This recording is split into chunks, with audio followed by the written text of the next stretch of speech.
Good morning, everyone. Happy Monday morning to you, and welcome back to Morning Musings. My name is Don K. Preston. I'm the president of Preterist Research Institute of Ardmore, Oklahoma. Hope you had a fantastic weekend. I got to go to an automotive swap meet in Chickasha, Oklahoma. Almost a total bust. I didn't sell hardly anything in 3 days. I mean, I barely paid for my booth. Uh, that's just unheard of. I did manage to pick up a few pieces for my cars. That was important and very, very helpful. The main thing is, I'm telling you, the weather was unbelievably beautiful. And this particular swap meet, the reputation it's had down through the years, and I've been going to this swap meet since, I don't know, 79, 80, somewhere along in there, long time. And the running joke is, well, if it's not raining, or if it's not snowing, it can't be the Chickasha swap meet. It's normally either cold and wet. It's never like it was this past weekend. I mean, goodness gracious, it was gorgeous. So I had a fantastic time. Hope you also had a very, very good weekend. Okay, couple of things before we get into and continue our summary of what we have seen in our study of the Olivet Discourse. I have 3 or 4 points that I want to make by way of summary of Matthew chapter 24, verse 31. They are very, very critical points. And so, I'm not going to go into great detail like I did in the actual study, but it's very important to get this summary in. All right? Very, very important. But before we get to that, many of you know by now, my brand new book finally is done, entitled, as you can see, Resurrection Feast Fulfilled. Now, this book is a study of the feast days of Israel and how they relate to eschatology. More specifically, this book is focused on the resurrection feast, the feast known as Sukkot, the feast known as the harvest of ingathering, the feast of our joy, the feast of the nations, and it's got several other titles and names that were attached to it. But what this book is an examination of how the feast of Sukkot foreshadowed the resurrection of the dead, and that if you believe, now listen to me, if you believe the law of Moses passed away in AD 70, as someone I was corresponding with just this morning believes, and yet he's still trying to put 2 Peter chapter 3 off into the future, okay? So if you believe the law passed in AD 70, or if you believe that the law passed away at the cross, then you've got a major problem. Because you see, the feast days, the last 3 feast days, were eschatological feasts foretelling the judgment, the parousia, and the resurrection. If those things have not happened, then the law of Moses has not passed away. Jesus was very clear. Not one jot, not one tittle shall pass from the law until it's all fulfilled. Well, guess what? The feast days were an intrinsic, fundamental, elemental part of the law. Therefore, until the feast days, including Sukkot, which foreshadowed resurrection, until it was fulfilled, the law of Moses would stand valid. It's inescapable. Okay? So, release date is technically November the 1st. So be looking for that. All right. Also, taking a little bit of time here. Don't forget my 2-book special for this month of October 2023. U.S. orders only. Marrying and Giving in Marriage in the New Creation and Circumcision in the New Creation, ? Go to my website, donkpreston.com. Right up at the very top, you find a beautiful banner. Click on it. Order these 2 books. You will save yourself $10. These 2 books, especially the one on marrying and giving in marriage, deal with one of the most controversial issues and subjects related to eschatology, and particularly preterism.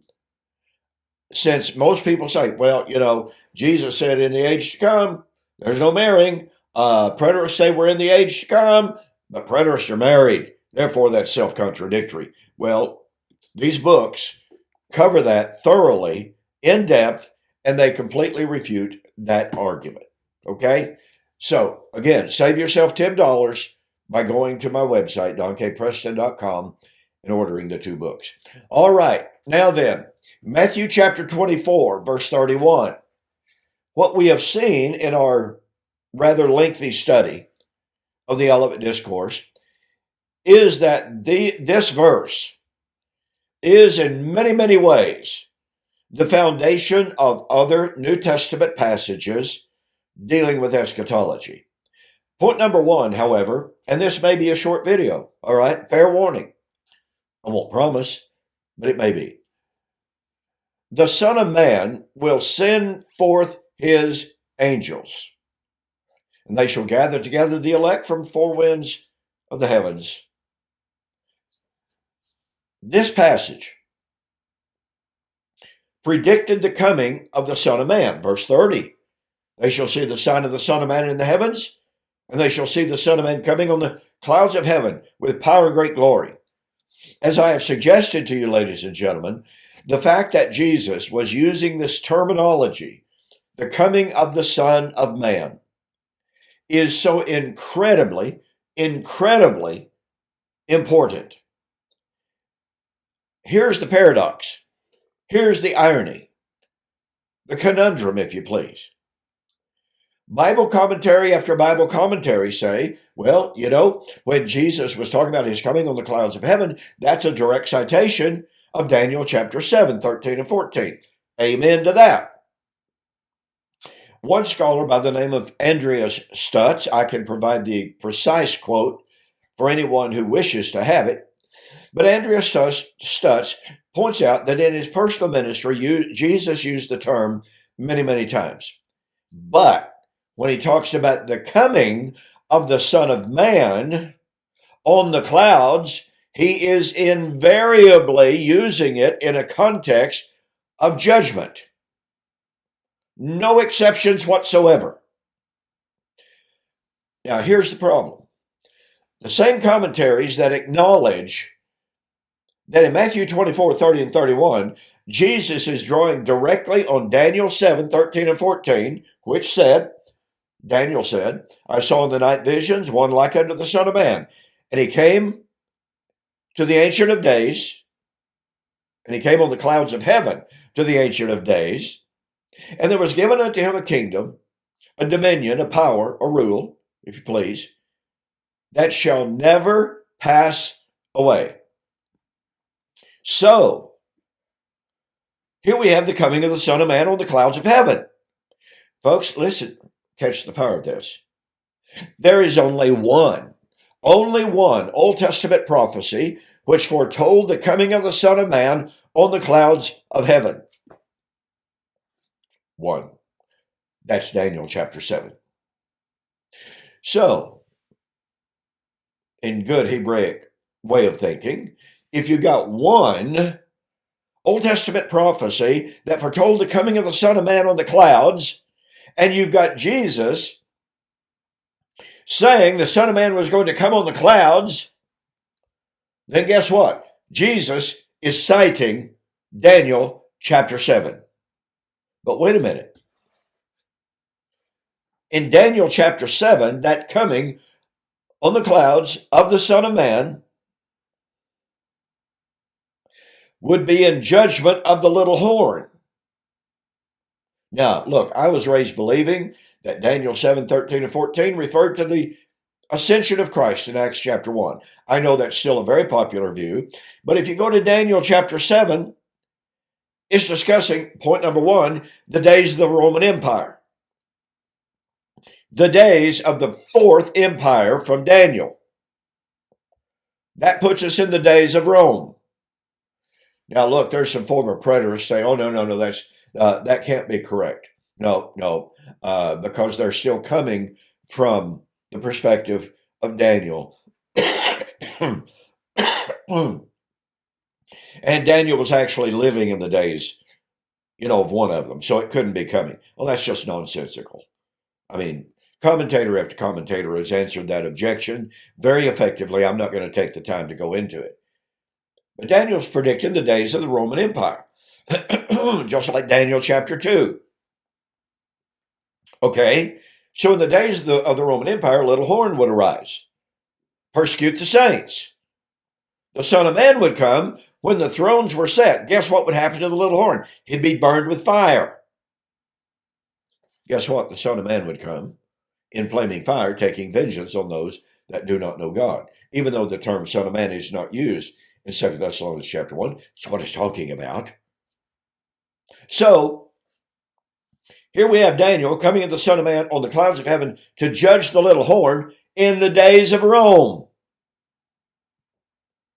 Here is Jesus citing Daniel chapter 7,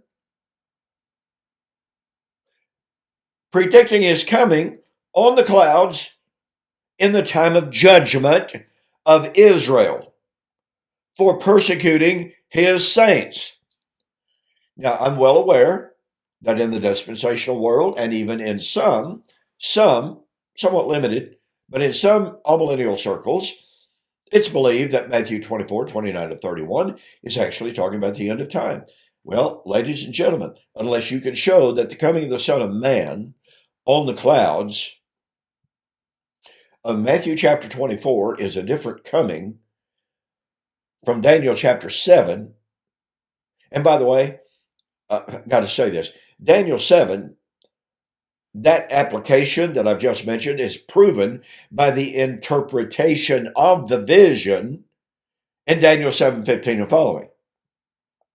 The interpretation of the vision has it as the coming in the judgment of the little horn.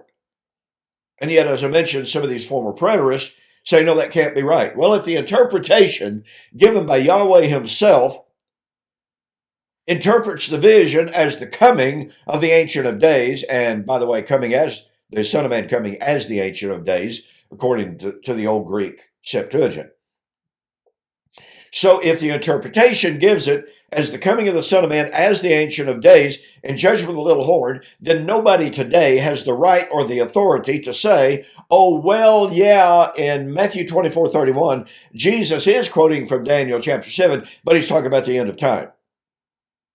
No, Daniel 7 would be fulfilled in the days of the Roman Empire. And that means all of the other passages in the New Testament that talk about the coming of the Son of Man. Matthew 10, verse 23, as Jesus said that the apostles were going to go, they were going to preach, but they were going to be persecuted. And he said, you will have not gone, as in fleeing, throughout all the cities of Israel until the Son of Man is come. Daniel chapter 7. And once again, folks, scholars agree on this. It's almost a given in the world of scholarship. So Matthew 10:23, coming of the Son of Man. Matthew 16:27, the Son of Man will come in the glory of the Father with his angels and shall reward every man according to his works. Verily I say unto you, there's some standing here which shall not taste of death until they see the Son of Man coming in his kingdom. Jesus was living in the days of Rome, which was foretold by Daniel 7. Matthew 26:64, Jesus standing before the Sanhedrin, he is asked, tell us plainly, are you the Messiah? Are you the Son of God? And he says, you have said so. You have said so rightly. And you shall see the Son of Man coming on the clouds of heaven with power and great glory. Folks, once again, since Jesus is drawing directly from Daniel 7:13 and 14, and by the way, each one of these are judgment passages, right? Not talking about the ascension. Then that means that Daniel 7 is not talking about the ascension. And it's important to realize, by the way, for whatever value it is, that the early church, when they talked about the ascension of Christ, they did not appeal to Acts chapter 1. They appealed to Psalms 110. Isn't that interesting? Now, early church writers are not the definitive final answer, or final word, but for all of those who constantly say, you preterists have got to follow the patristic writers. Look at what the patristic writers said. Look at what the early church writers said. Well, okay. Early church writers didn't appeal to Acts chapter 1 as a fulfillment of Daniel 7. They saw Acts 1 as the fulfillment of Psalms 110. But I'm out of time, okay?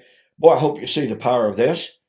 When Jesus said the Son of Man will come on the clouds of heaven, send forth his angels to gather together the elect, he was drawing directly from Daniel 7. But Daniel 7 was to be fulfilled in the days of Rome. So I'm out of time. Hey, thanks for joining me. I'll see you on the flip side.